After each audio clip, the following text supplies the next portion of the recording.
નમસ્તે વિદ્યાર્થી મિત્રો, આગળના વિડીયોની અંદર આપણે થાઇરોઇડ ગ્રંથિ, પેરાથાઇરોઇડ ગ્રંથિ અને થાઇમસ ગ્રંથિ વિશે અભ્યાસ કર્યો, રાઈટ.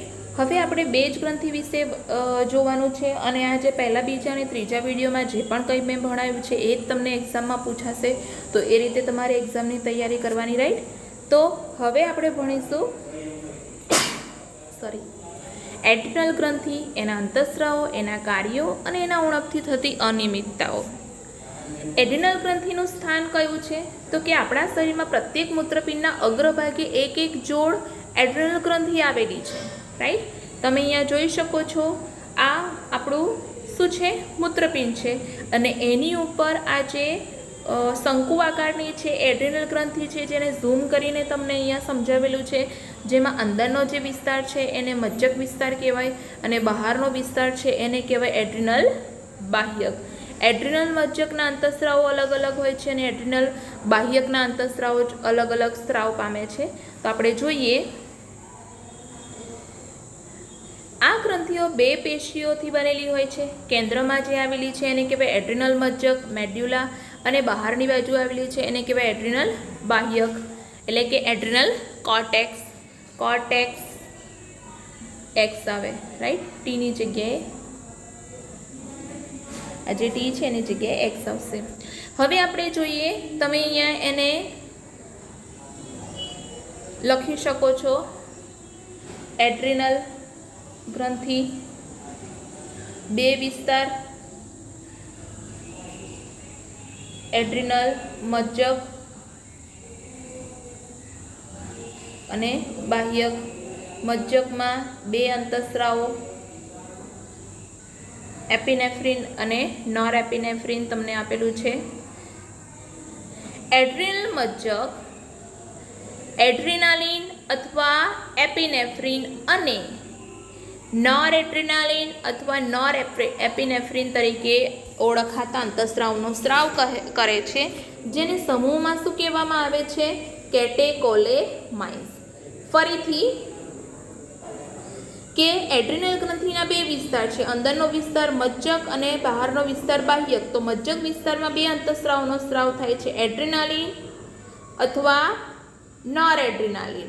બીજો અંતઃસ્રાવ એના અથવામાં એપિનેફ્રિન અથવા એપિનેફ્રિન અને નોરએપિનેફ્રિન. તો એડ્રિનાલિન કહો કે એપિનેફ્રિન કહો, બંને સેમ, રાઈટ. એપિનેફ્રિન કહો કે એડ્રિનાલિન કહો, બંને સેમ. અને અહીંયા નોરએડ્રિનાલિન કહો કે નોરએપિનેફ્રિન કહો, બંને સેમ, રાઈટ. અને એ અંતઃસ્રાવને સમૂહમાં શું કહેવામાં આવે છે? કેટેકોલેમાઇન્સ. હવે એનાથી થતી અસરો આપણે જોઈએ કે એડ્રિનાલિન અને નોરએડ્રિનાલિન ઝડપથી કોઈપણ પ્રકારની તણાવની સ્થિતિને પહોંચી વળવા કે સંકટ સમયે ઉત્પન્ન થતા અંતઃસ્રાવો છે. સંકટ સમયે ઉત્પન્ન થતા અંતઃસ્રાવો એટલે એક ઉદાહરણ હું તમને આપું કે તમે રસ્તામાં જતા હોય અને અચાનક તમારી સામે વાઘ આવી જાય તો તમારો બિહેવિયર કેવો હોય છે? તમે કેવી રીતે એને જોવો છો ને કન્ડિશનને શું કહેવાય મેનેજ કરો છો, રાઈટ. તો એટલા માટે એ વખતે આપણા શરીરમાંથી આ એડ્રિનાલિન અને નોરએડ્રિનાલિન અંતઃસ્રાવનો સ્રાવ થાય છે અને પરિસ્થિતિનું નિયંત્રણ થાય છે. તો આવા અંતઃસ્રાવોને લડો અથવા તો ભાગો પ્રકારના અંતઃસ્રાવો કહે છે અને સમૂહમાં એને કેટેકોલેમાઇન્સ કહે છે. આ અંતઃસ્રાવો ચપળતા, આંખની કીકી પહોળી થવી, રૂંવાટા ઉત્પન્ન થવા, પરસેવો થવો વગેરેમાં વધારો કરે છે. સાથે સાથે હૃદયના સ્પંદન, હૃદયમાં સંકોચનની ક્ષમતા અને શ્વસન દરની ક્ષમતામાં વધારો થાય છે. એટલે કે આપણને કોઈ અણગમો એટલે કે કોઈ શું કહેવાય આશ્ચર્યજનક વસ્તુ તમને અનુભવ કર્યો હોય કે કોઈ દેખાય હોય, તો એ દરમિયાન જ્યારે આપણું બિહેવિયર હોય છે એવા લક્ષણો આપણને જોવા મળે છે જ્યારે પણ તણાવની પરિસ્થિતિ ઊભી થાય છે ત્યારે. બીજું કેટેકોલેમાઇન્સનું શું કાર્ય છે? તો કે ગ્લાયકોજનના વિઘટનને પ્રેરી રુધિરમાં ગ્લુકોઝનું પ્રમાણ વધારે છે. હવે તમને એના માટે ગ્લાયકોજન વિશે ખબર હોવી જોઈએ. ગ્લાયકોજન એટલે શું? તો કે પ્રાણીઓમાં વધારાનો ખોરાક ગ્લાયકોજન સ્વરૂપે સંગ્રહ પામે છે. તો જ્યારે પણ આપણા શરીરમાં ગ્લુકોઝની જરૂર પડે ત્યારે આ ગ્લાયકોજનનું વિઘટન થશે અને રુધિરમાં ગ્લુકોઝનું પ્રમાણ વધશે. ત્રીજું શું કરે છે? લિપિડ અને પ્રોટીનનું વિઘટન પણ ઉત્તેજિત કરે છે. કોણ? કેટેકોલેમાઇન્સ. તો અહીંયા આપણે એડ્રિનલ મજ્જક વિસ્તારમાંથી સ્રવતા અંતઃસ્રાવની કાર્યની ચર્ચા કરી, એડ્રિનેલિન અને નોર એડ્રિનાલિન અથવા એપિનેફ્રિન અને નોર એપિનેફ્રિન. હવે આપણે ચર્ચા કરીશું એડ્રિનલ બાહ્યકની. એડ્રિનલ બાહ્યકમાં 3 વિસ્તાર છે. તમને એ વિસ્તાર આપેલા નથી, પણ બાહ્યકમાં પણ 3 વિસ્તાર છે. સૌથી અંદરનું જે સ્તર છે એને કહેવાય ઝોના રેટિક્યુલેરિસ, મધ્યમાં સ્તર છે એને કહેવાય ઝોના ફેસિક્યુલેટા અને બાહ્ય સ્તર છે એને કહેવાય ઝોના ગ્લોમેરુલોસા. રાઈટ, તમારે અંદરથી બહારની તરફ જવાનું છે. અંદરના સ્તરને કહેવાય ઝોના રેટિક્યુલેરિસ. ઝોના શબ્દ 3 કોમન છે. મધ્ય સ્તરને કહેવાય ઝોના ફેસિક્યુલેટા અને બાહ્ય સ્તરને કહેવાય ઝોના ગ્લોમેરુલોસા. રાઈટ. બીજું કે એડ્રિનલ બાહ્યકના જે અંતઃસ્રાવો છે એને કોર્ટિકોઇડ્સ કહેવામાં આવે છે. કોર્ટિકોઇડ્સ એટલે ઓબ્વિયસલી એ શેના બનેલા તમે કહી શકો? તો કે લિપિડના બનેલા કહી શકો. શેના બનેલા કહી શકો? લિપિડના બનેલા કહી શકો. તો એ કોર્ટિકોઇડ્સ 2 થી 3 પ્રકારના હોય છે. એમાં આપણે પહેલો કોર્ટિકોઇડ્સ જોઈએ ગ્લુકોકોર્ટિકોઇડ, બીજો મિનરેલોકોર્ટિકોઇડ. રાઈટ, તો તમને અહીંયા એનું કાર્ય આપેલું છે કે ગ્લુકોકોર્ટિકોઇડ એ ગ્લુકોઝ એટલે કે કાર્બોદિતના ચયાપચય સાથે સંકળાયેલ કોર્ટિકોઇડ્સ છે. મિનરેલોકોર્ટિકોઇડ્સ જે શરીરમાં પાણી અને ઇલેક્ટ્રોલાઇટના સમતોલનનું નિયંત્રણ કરે છે. અને સૌથી મહત્વનો જે મિનરેલોકોર્ટિકોઇડ છે એ આલ્ડોસ્ટેરોન છે. રાઈટ, કયો અંતઃસ્રાવ છે? આલ્ડોસ્ટેરોન, જે આપણે 19મા ચેપ્ટરમાં ભણ્યા હતા. તો એડ્રિનલ બાહ્યકના રચનાની અનુસરીને બાહ્ય સ્તર, મધ્ય સ્તરને અંતઃસ્રાવ આપેલું છે, પરંતુ એના અંતઃસ્રાવોને કોર્ટિકોઇડ્સ કહેવામાં આવે છે, જેમાં ગ્લુકોકોર્ટિકોઇડ અને મિનરેલોકોર્ટિકોઇડનો સમાવેશ થાય છે. હવે આગળ કે ગ્લુકોકોર્ટિકોઇડ શું કરે છે? તો કે ગ્લુકોનિયોજિનેસિસ, લિપોલાઇસિસ અને પ્રોટિયોલાઇસિસને ઉત્તેજે છે. ગ્લુકોનિયોજિનેસિસ એટલે શું? તો કે ગ્લુકોઝનું નિર્માણ.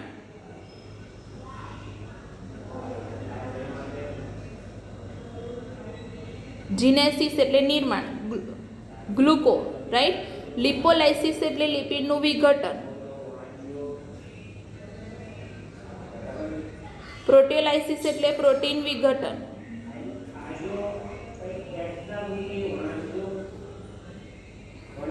તો ગ્લુકોકોર્ટિકોઇડ એ ગ્લુકોનિયોજિનેસિસ, લિપોલાઇસિસ અને પ્રોટિયોલાઇસિસ ઉત્તેજે છે.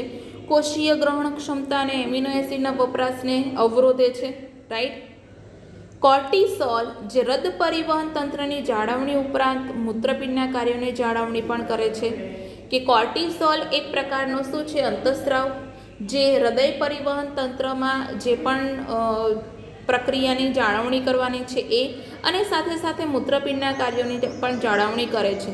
તો તમે કોર્ટિસોલ 2 પ્રકારના કાર્ય કરે છે એવું કહી શકો કે હૃદય પરિવહન તંત્ર અને મૂત્રપિંડના કાર્યોની જાળવણી.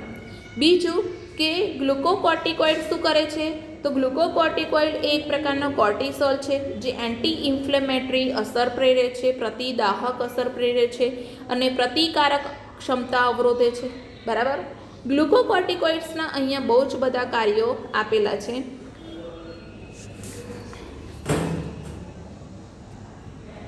કે ગ્લુકોકોર્ટિકોઇડ જે છે એ કોર્ટિસોલ છે જે એન્ટી ઇન્ફ્લેમેટરી એટલે કે પ્રતિદાહક અસર પ્રેરે છે અને પ્રતિકારક ક્ષમતા આપણને આપે છે કે રોગો સામે લડવાની પ્રતિકારક ક્ષમતા અવરોધે છે. સાથે સાથે રક્તકણના નિર્માણને પણ ઉત્તેજે છે. તો કોર્ટિસોલ એટલે કે ગ્લુકોકોર્ટિકોઇડ બહુ બધા કાર્ય કરે છે. પહેલું તો કાર્બોદિતનો ચયાપચય કરે છે, ત્યાર પછી ગ્લુકોનિયોજિનેસિસ, લિપોલાઇસિસ અને પ્રોટિયોલાઇસિસને ઉત્તેજે છે. ત્યાર પછી કોર્ટિસોલ હૃદ પરિવહન તંત્ર અને મૂત્રપિંડના કાર્યોની જાળવણી કરે છે. ગ્લુકોકોર્ટિકોઇડ એન્ટી ઇન્ફ્લેમેટરી પ્રતિદાહ પ્રેરે છે, રક્તકણના નિર્માણને ઉત્તેજે છે. રાઈટ. ત્યાર પછી તમને આપેલું છે અહીંયા ગ્લુકોકોર્ટિકોઇડ, અહીંયા જે એડ્રિનલ બાહ્યકમાં કોર્ટિકોઇડ અંતઃસ્રાવો છે એમાં ગ્લુકોકોર્ટિકોઇડ અને મિનરેલોકોર્ટિકોઇડ છે. જેમાં ગ્લુકોકોર્ટિકોઇડની આપણે વાત કરી, હવે આપણે વાત કરીશું મિનરેલોકોર્ટિકોઇડ એટલે કે આલ્ડોસ્ટેરોન, જે મૂત્રપિંડ નલિકા પર અસર કરી Na+ અને પાણીનું પુનઃશોષણ તેમજ K+ અને ફોસ્ફેટ આયનના ઉત્સર્જનને ઉત્તેજે છે. ખાસ મહત્વનું શું કરે છે? તો કે મૂત્રપિંડ નલિકા પર અસર કરે છે. રાઈટ. જેમાં Na+ અને પાણીના પુનઃશોષણ પ્રેરે છે, વધારાનું પાણી અને Na+ આયનો છે એ મૂત્રમાંથી પુનઃશોષિત કરે છે અને K+ અને ફોસ્ફેટ આયનના ઉત્સર્જનને ઉત્તેજે છે. આમ તે ઇલેક્ટ્રોલાઇટ્સ, દેહ જળ પ્રમાણ, આશ્રુતિ દાબ અને રુધિર દાબને જાળવવામાં મદદ કરે છે. કે આલ્ડોસ્ટેરોન શું કરે છે? એક તો ઇલેક્ટ્રોલાઇટ્સને જાળવે છે, ત્યાર પછી બોડી ફ્લુઇડ વોલ્યુમ એટલે કે આપણા શરીરનું જે પ્રવાહીનું પ્રમાણ છે તે, આશ્રુતિ દાબ એટલે કે આશ્રુતિ દરમિયાન જે દબાણ ઉત્પન્ન થાય છે તે, અને રુધિર દબાણને જાળવવામાં મદદ કરે છે. બીજું કે એડ્રિનલ બાહ્યક દ્વારા જો અલ્પ માત્રામાં એન્ડ્રોજેનિક સ્ટેરોઇડનો સ્ત્રાવ થાય તો યૌવન આરંભ દરમિયાન શરીર પરના વાળ, પ્યુબિક વાળ, ચહેરાની વાળની વૃદ્ધિમાં ભાગ ભજવે છે. કે એડ્રિનલ બાહ્યક દ્વારા ત્રીજો પણ એક અંતઃસ્ત્રાવ, એક સ્ટીરોઇડ અંતઃસ્ત્રાવનો જો સ્ત્રાવ થાય, જો થાય તો બે તો ફિક્સ છે, ગ્લુકોકોર્ટિકોઇડ અને મિનરલોકોર્ટિકોઇડ, પણ ત્રીજો સ્ટીરોઇડ અંતઃસ્ત્રાવ જે એન્ડ્રોજેનિક છે એ થાય તો જે યૌવન આરંભ દરમિયાન જે ગૌણ જાતીય લક્ષણોનો વિકાસ થવો જોઈએ એ થાય છે. ત્યાર પછી એડ્રિનલ બાહ્યક દ્વારા જો અંતઃસ્રાવનું ઓછું ઉત્પાદન થાય તો કાર્બોદિતના ચયાપચયમાં ફેરફાર થાય, અતિશય નબળાઈ અને થાક લાગે, અને એવા રોગને શું કહેવામાં આવે છે? એડિસન્સ રોગ. તો જો એડ્રિનલ બાહ્યકના અંતઃસ્રાવોનો ઓછો સ્ત્રાવ થાય તો એડિસન્સ રોગ થઈ શકે છે. રાઈટ. તો આ વાત કરી આપણે એડ્રિનલ ગ્રંથિ વિશે. આઈ હોપ કે તમને બધી જ ખબર પડી હશે. રાઈટ. રચના સ્થાન, એમાં રચનામાં બે વસ્તુ યાદ રાખવાની છે, એડ્રિનલ મજ્જક, એડ્રિનલ બાહ્યક. એડ્રિનલ મજ્જકમાં બે અંતઃસ્રાવો, એડ્રિનાલિન, નોર એડ્રિનાલિન અથવા એપિનેફ્રિન, નોર એપિનેફ્રિન. સંકટ સમયના અંતઃસ્રાવો કહેવામાં આવે છે, લડોયા ભાગો પરિસ્થિતિને અનુસરીને છે. સમૂહમાં એને કેટેકોલેમાઇન્સ કહેવામાં આવે છે. એડ્રિનલ બાહ્યકના બે અંતઃસ્રાવ છે, એટલે કે એડ્રિનલ બાહ્યકના અંતઃસ્રાવને કોર્ટિકોઇડ કહે છે, જેમાં બે અંતઃસ્રાવ છે, ગ્લુકોકોર્ટિકોઇડ, મિનરલોકોર્ટિકોઇડ. ગ્લુકોકોર્ટિકોઇડ એટલે કોર્ટિસોલ, મિનરલોકોર્ટિકોઇડ એટલે આલ્ડોસ્ટેરોન, અને બંનેના કાર્યોની મેં તમને ડિટેલમાં ચર્ચા કરી. એના પછી તમને આવશે સ્વાદુપિંડ. સ્વાદુપિંડ ગ્રંથિ તો તમે નાના ધોરણમાં સહાયક પાચક ગ્રંથિ તરીકે પણ જોયું હશે, પણ એ વખતે તમને 2 કે 3 લાઇનમાં જ આપેલું હશે. અહીંયા તમને ડિટેલમાં આપેલું છે. રાઈટ.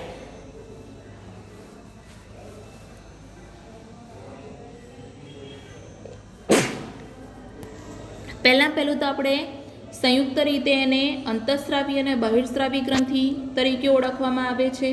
એની રચનામાં લેંગરહાન્સના કોષપુંજો આવેલા છે. રચના છે આ 1 થી 2 મિલિયન લેંગરહાન્સના કોષપુંજો છે, જેમાં 2 પ્રકારના નહીં પરંતુ 3 પ્રકારના કોષપુંજ છે. તો તમે અહીંયા લખી શકો છો કે સ્વાદુપિંડ,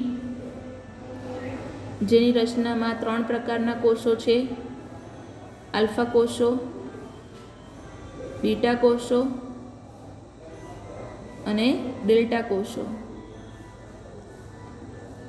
આલ્ફા કોષો જે છે એ ગ્લુકાગોન અંતઃસ્રાવનો સ્રાવ કરે, બીટા કોષો ઇન્સ્યુલિન અંતઃસ્રાવનો સ્રાવ કરે, અને ડેલ્ટા કોષો સોમેટોસ્ટેટિન અંતઃસ્રાવને સ્રાવ કરે છે. બરાબર. ગ્લુકાગોન અંતઃસ્રાવ શું કરે છે?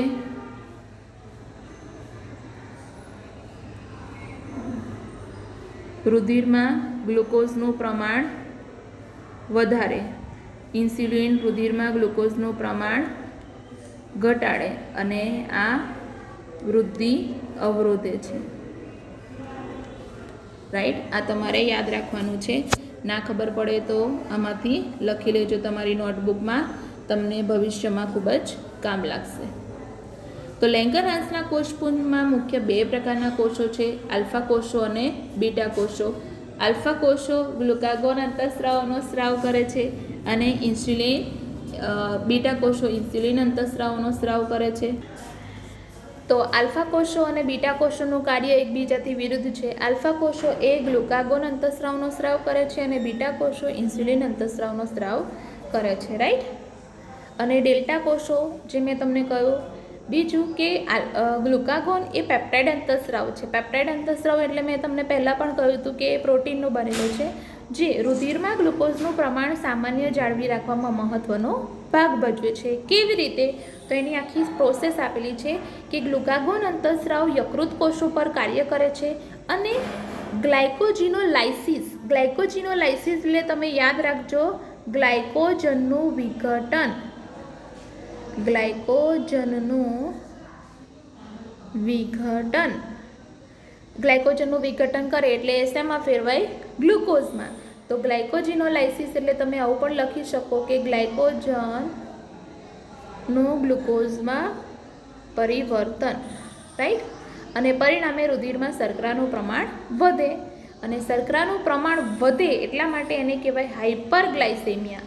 તો ગ્લુકાગોન જે પ્રક્રિયા પર અસર કરે છે એને કહેવાય હાઇપરગ્લાયસેમિયા. ગ્લાયકોજીનોલાઇસિસ જે ગ્લાયકોજનને ગ્લુકોઝમાં ફેરવે છે. આમ આ અંતઃસ્રાવ ગ્લુકોનિયોજિનેસિસ પ્રક્રિયાને ઉત્તેજિત કરે છે. હવે ગ્લુકોનિયોજિનેસિસ એટલે શું? તો કે ગ્લુકોઝનું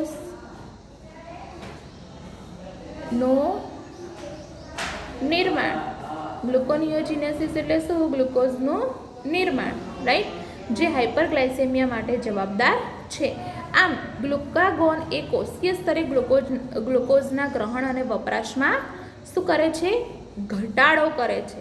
ગ્લુકાગોન એ કોષીય સ્તરે ગ્લુકોઝના ગ્રહણ અને વપરાશમાં શું કરે છે?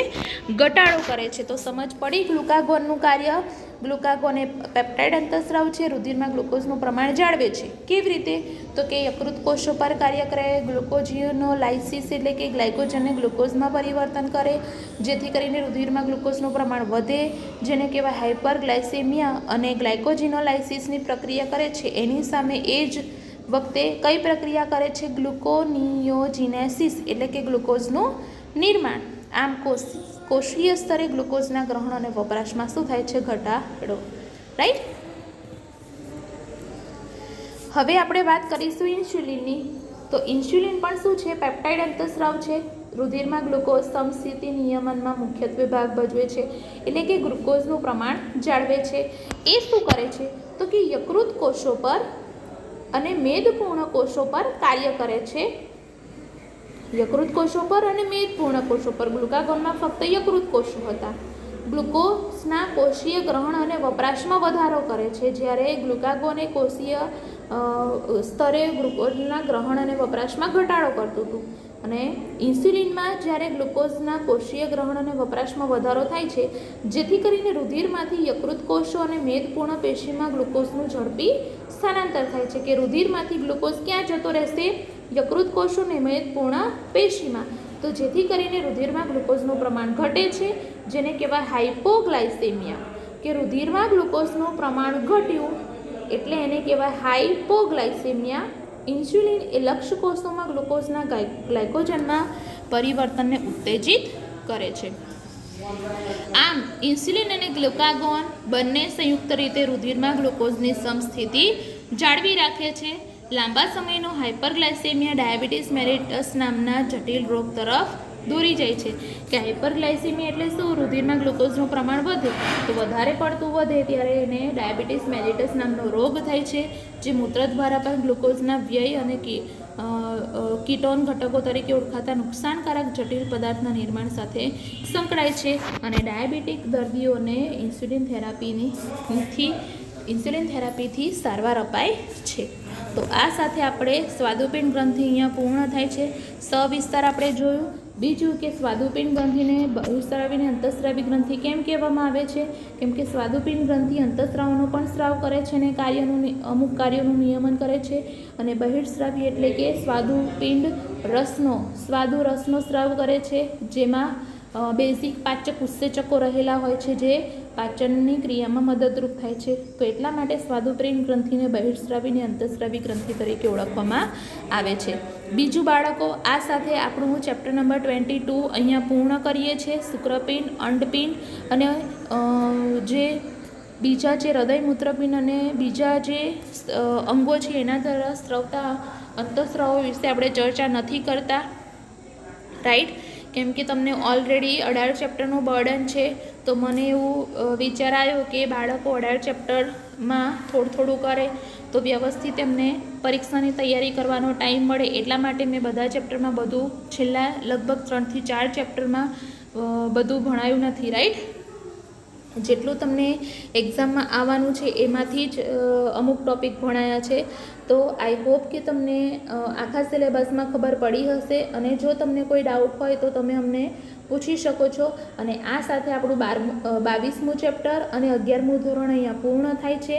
અને આની સાથે આ વિડીયો પતે એના બીજા દિવસે, રાઈટ, આ વિડીયો તમને મળ્યો હોય એના બીજા દિવસે હું 21 અને 22 બંને ચેપ્ટરની ટેસ્ટની PDF મોકલવાની છું. તો બંને ચેપ્ટરના ટેસ્ટની PDF વ્યવસ્થિત તમે પ્રામાણિકતાથી ઘરે બેસીને લખજો. અને બને એટલું તમે બહાર આવજા ના કરતા તમારું અને તમારા ફેમિલી મેમ્બરનું ધ્યાન રાખજો. કોરોના બહુ વધ્યો છે, રાઈટ. તો આપણે આપણી પરીક્ષા, આપણું ભવિષ્ય બગડે નહીં એના માટે આપણે સાવચેતી રાખવાની જરૂર છે. કોરોના બધાને નથી થતો, પણ સાવચેતી રાખશો તો અવશ્ય તમે કોરોનાથી બચી શકશો, રાઈટ. તો આ સાથે આપણું 22મું ચેપ્ટર અને આપણો સિલેબસ અહીંયા પૂર્ણ થાય છે. અને હવે આપણે 3જી તારીખથી એક્ઝામ તમારી સ્ટાર્ટ થાય છે. તો એક્ઝામ માટે બેસ્ટ ઓફ લક. અને અહીંયા આપણે આપણો વિડીયો અહીંયા પૂર્ણ કરીએ છીએ. Thank you.